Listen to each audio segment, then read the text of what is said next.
So in terms of the social development of humans, with working with children, has it been important for you to understand attachment?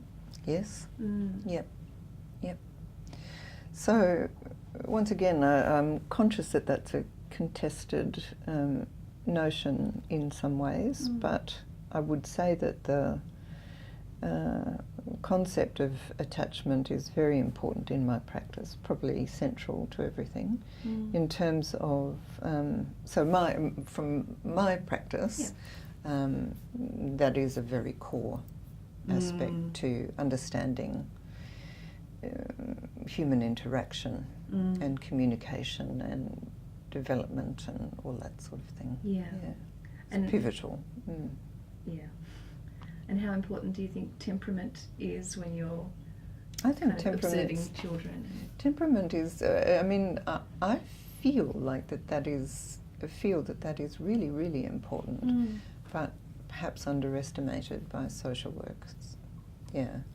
And more thoroughly understood by the psychology side of things, because I think it is, there's a lot of evidence for the sort of temperament angle, and that needs to be really considered and taken into account. At the same time, what we don't want to do is kind of decide, well, somebody just has this temperament and they can't be any different. So, have you been looking into that in your research into personality, when you mentioned before about narcissism and I was just curious about.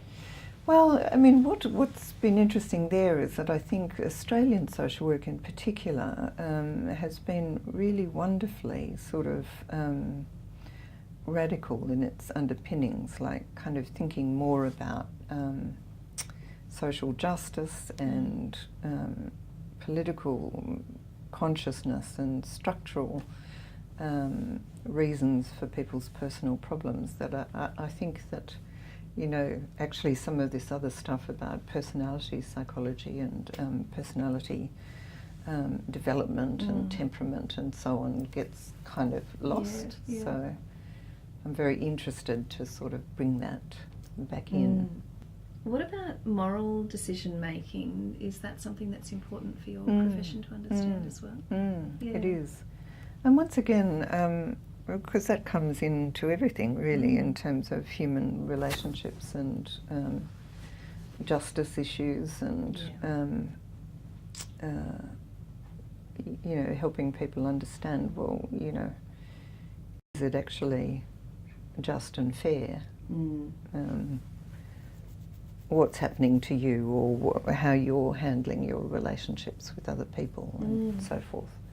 How are you making decisions, and on what basis, and what are the consequences and implications? Yeah. Particularly with couples, that's a lot, like when there's, talk about separation.